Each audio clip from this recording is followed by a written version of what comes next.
Today we've heard a lot about value chains, we've heard about the outlook for various sectors, and what we want to briefly illustrate in this session is an approach that we're currently doing in collaboration with the National Agriculture Marketing Council, the Department of Agriculture, and the University of Johannesburg. And it's a research consortium where we're supporting the agriculture and agro-processing master plan process.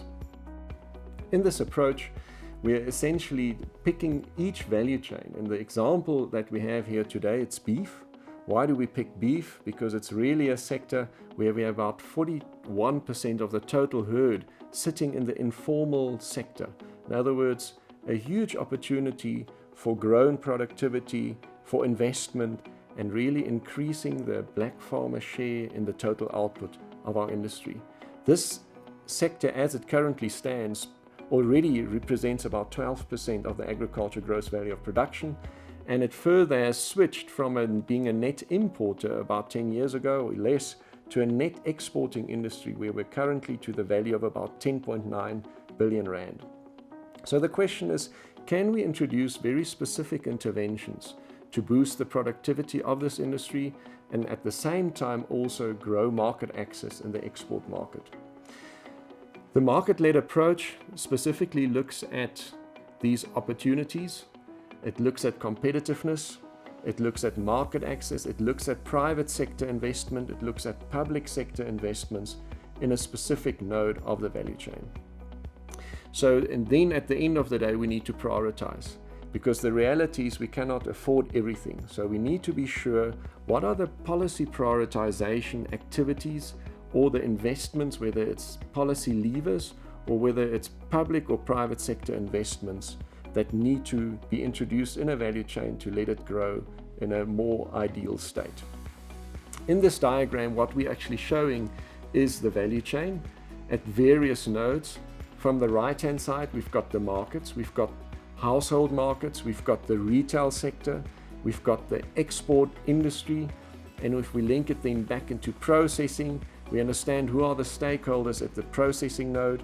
The production side, we can see we've got commercial producers, we've got large scale and medium size, we've got subsistence producers, and then obviously the feedlots feeding straight into the processing sector and also into export, but also into our local market. So through this process, and this is just as an illustration, these are proposed intervention. A big contribution or really an intervention that could grow the output of the industry is herd productivity. In terms of specific genetics, producer support systems. We're looking at herd health, overall vaccination programs. Again, veterinary services, more efficiency in terms of on the ground, reaching out to producers that are in possession of livestock. On the export level side, if you look at the bottom right-hand side of the corner, and the shading actually illustrates who are the partners. Clearly, this shows a blue and a red section, and that refers to government and private sector. So who's going to do what in these interventions?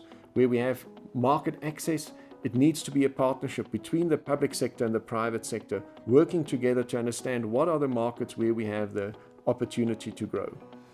Joint funding initiatives for transformation. This is where we typically look at blended financing models within a value chain. In other words, if we can have a catalyst at a certain node in the value chain, that already unlocks value chain financing principles. So you can actually lock in equity within a value chain through contracting. Let's take a practical example. If we have an offtake agreement of a retailer or of a large feedlot, linking a smallholder into that contract, there's already much more certainty in terms of financing for a bank. So these are the type of blended financing models that could really make a difference in the productivity gains or market access that we have in a big section of this herd.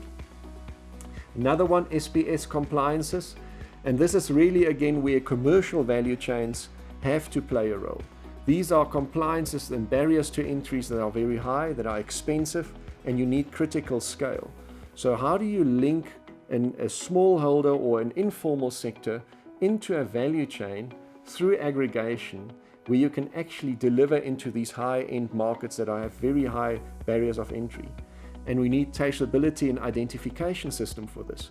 And this has currently been a drive in the industry, being led by private sector and government working together, and it's really a system that's been coming for many years, and a plan. We've seen many plans in these, but we need the implementation of the system to drive traceability and to drive the identification of the total herd. Lastly, meat grading. Again, many proposals on the table. The importance of the grading system links directly in the type of markets that we are feeding into, and the question is our grading system actually the correct system for the local market and for the international market to feed into? Lastly, if we introduce these specific interventions at each node, we actually can get to an impact. What could the potential impact be? And this is really where we get to the cost-benefit analysis and leading back to the principle of prioritization. If we can pull the correct levers, and yes, some of these interventions will cost money. If we think about the traceability or identification and traceability system, the principle of compartmentalization, it will cost money. But at the end of the day, if we can look at potential growth in the industry, we can easily grow our sector from current export share of production of around about 5% to 24%. Our total production can increase by about 35% over the baseline. This could create another 8.2 billion rand in gross value of production. It can generate another 3,200 jobs. We can have about 200,000 additional weaner calves coming from the lower end of the supply chain, where we currently have a low level of productivity, making them more productive, intensifying the production system, and actually harvesting a bigger calf crop from the current herd. These are principles that are currently being debated and researched in the Agriculture Master Plan for each value chain, and we're certainly looking forward to a lot more of these interventions and potential impacts that can be analyzed.